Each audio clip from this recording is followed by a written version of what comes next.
नमस्कार। मैं अरुण के शर्मा, एनालिस्ट वन थॉट। आज बात करेंगे चीन के विषय में। जैसे कि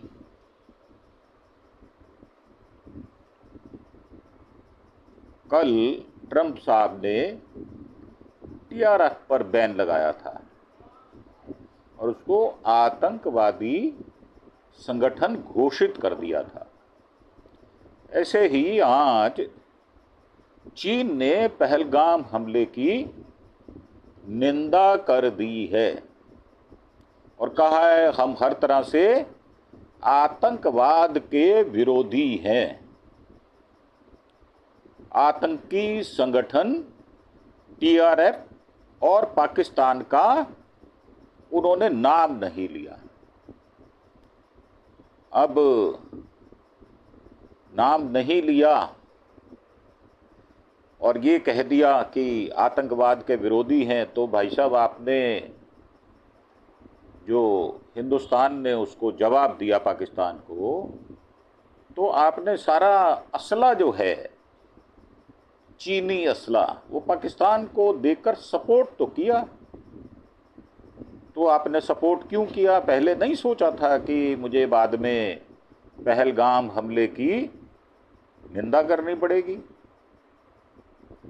जब आप पाकिस्तान का नाम ही नहीं ले रहे, तो इसको आपके निंदा प्रस्ताव को किस तरह से समझा जाए? ये थोड़ा इसको समझना, इसकी विवेचना करना आवश्यक हो जाता है। चीन के विदेश मंत्रालय के प्रवक्ता लिन जियान ने शुक्रवार को बीजिंग में पत्रकारों के सवालों के जवाब दिए। चीन ने 22 अप्रैल को जम्मू कश्मीर के पहलगाम में हुए आतंकी हमले की कड़ी निंदा की। चीन के विदेश मंत्रालय के प्रवक्ता लिन जियान ने बीजिंग में शुक्रवार को एक मीडिया ब्रीफिंग में ये कह दिया कि चीन हर तरह के आतंकवाद का सख्त विरोध करता है और 22 अप्रैल को हुए आतंकी हमले की कड़ी निंदा करता है। तो जो आतंकी हमला हुआ वो किसने किया, किस देश की तरफ से हुआ, और टीआरएफ जो है वो कहाँ स्थित है, इसके बारे में भी आपने खुलासा नहीं किया।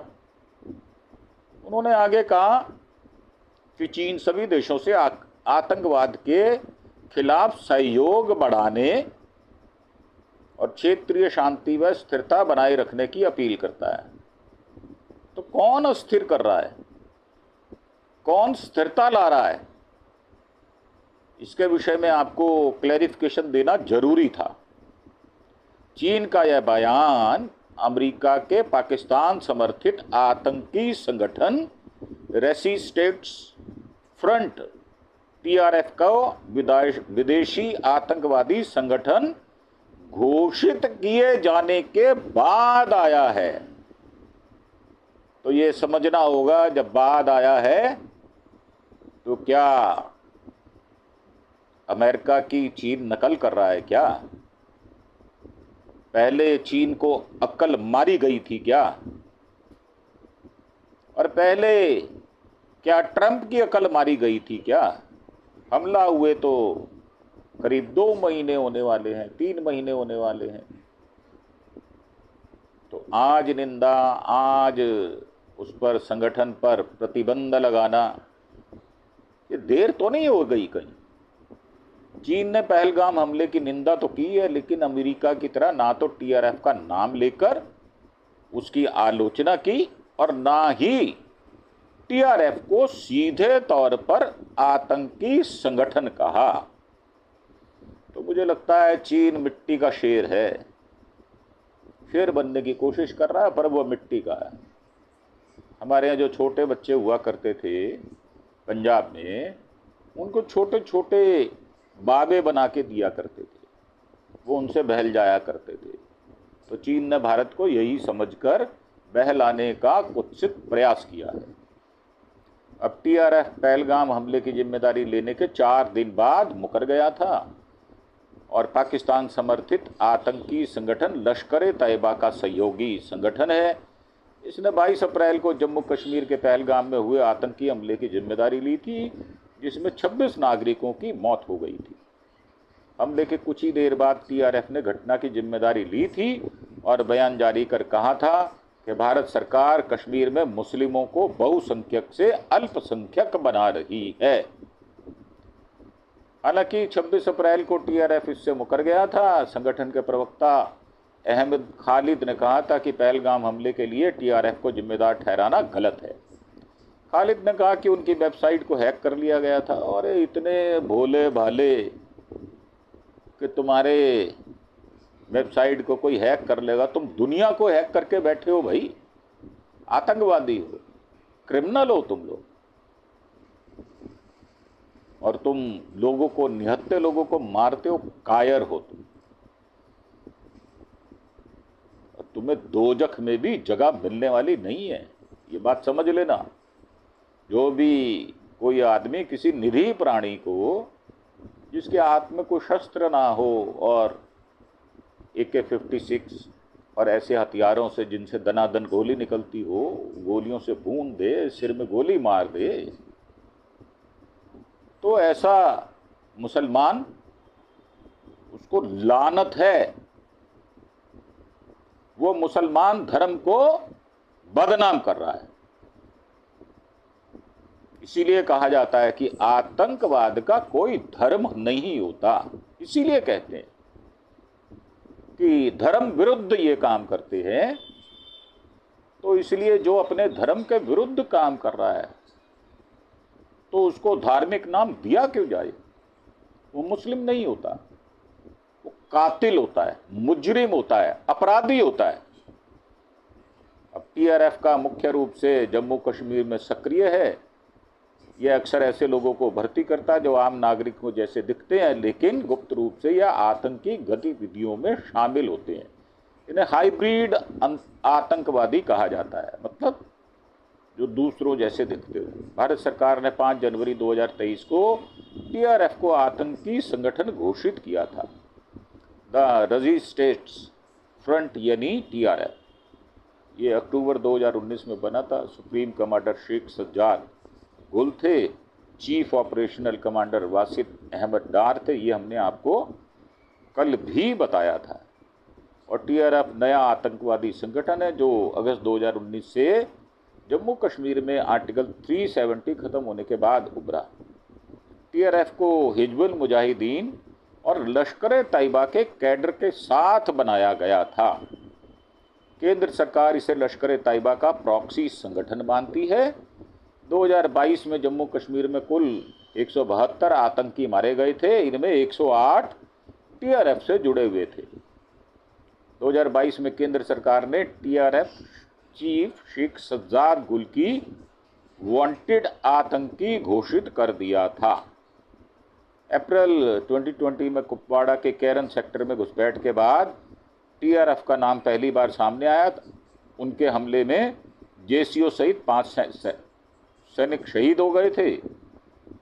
30 अक्टूबर 2020 साउथ कश्मीर के कुलगाम में बीजेपी के 3 कार्यकर्ताओं को गोली मारकर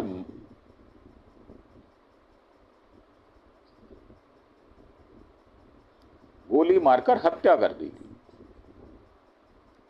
26 नवंबर 2020 में श्रीनगर के लवेपोरा इलाके के पास श्रीनगर बारामूला हाईवे पे 2 सैनिकों को गोली मारी थी। हथियार छीने मर्डर का वीडियो बनाकर पोस्ट किया था।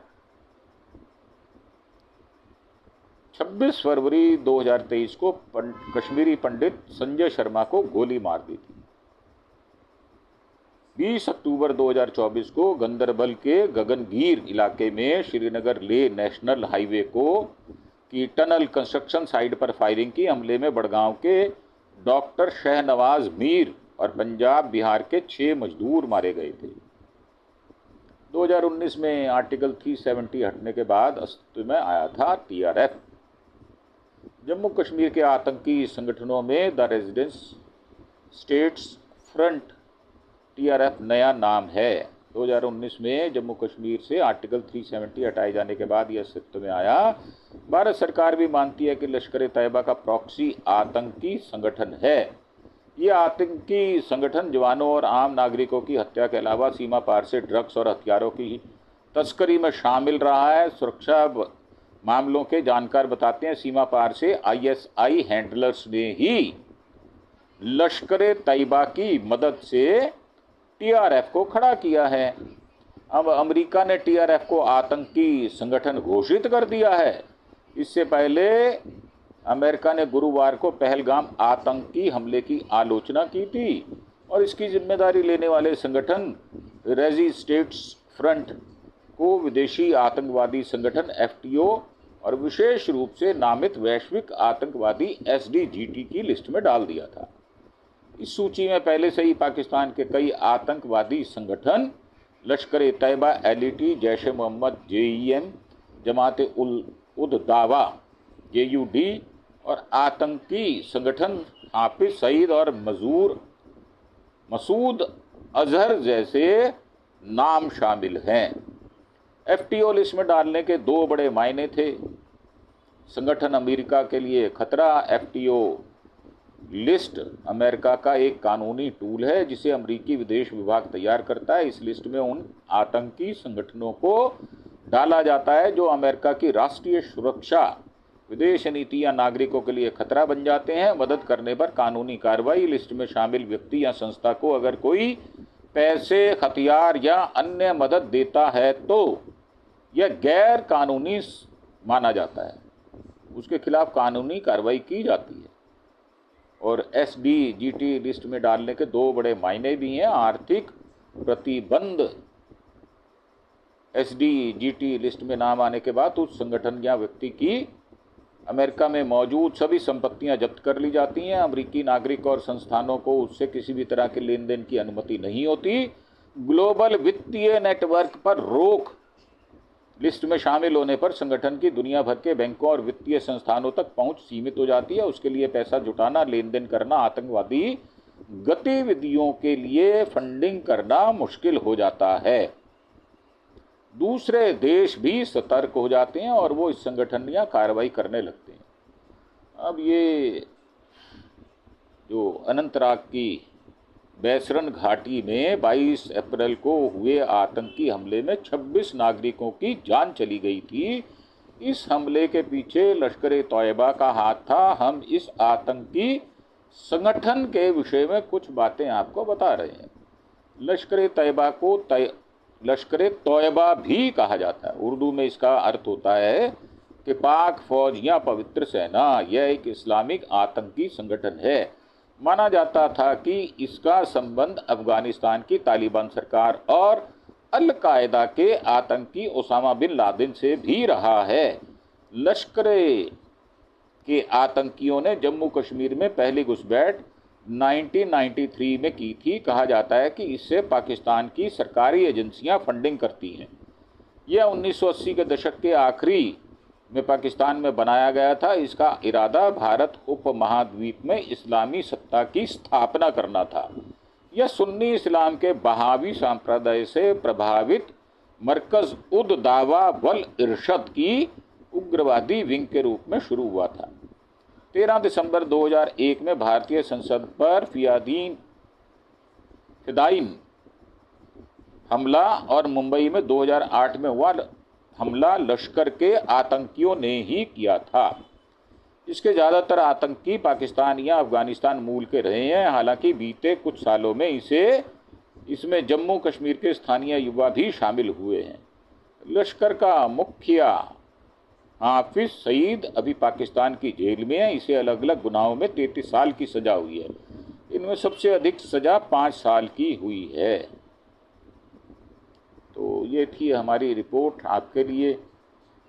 पहलगाम से जुड़ी कुछ और भी खबरें हैं। जो टीआरएफ को आतंकी संगठन घोषित किया, इसने पहलगाम हमले की जिम्मेदारी ली थी। ट्रंप सरकार भारत सरकार की सुरक्षा को लेकर गंभीर चिंतन कर रही है। अमेरिका ने पाकिस्तान समर्थित द रेजिस्टेंस फ्रंट टीआरएफ को विदेशी आतंकवादी संगठन एफटीओ और विशेष रूप से नामित वैश्विक आतंकवादी एसडीजीटी की लिस्ट में डाल दिया है। अमेरिका विदेश मंत्री मार्को रूबियो ने बयान जारी कर इसकी जानकारी दी है। तो ये थी हमारी रिपोर्ट आपके लिए। अब आप इसका क्या अर्थ लेते हैं, किस प्रकार आप आतंकवाद को समझते हैं, ये आप नीचे कमेंट बॉक्स में जाकर अवश्य बताएं। हमारा जो मॉरल ड्यूटी है वो हमारा है कि हम आप तक सूचनाएं सही सटीक उपलब्ध कराएं। इन्हीं विचारों के साथ आपसे आज्ञा लेते हुए एक बार फिर से प्रार्थना कि आप हमारे चैनल अरुण के शर्मा एनालिस्ट वन थॉट को सैकड़ों की संख्या में आप सब्सक्राइब करें और अपने दोस्तों, इष्ट मित्रों, सज्जनों के साथ, अपने मोहल्ले और रिश्तेदार जो आपके हैं उनके साथ आप हमें सब्सक्राइब अवश्य कराएं। इसके साथ आपसे विदा लेते हुए धन्यवाद, थैंक यू, जय हिंद, जय भारत।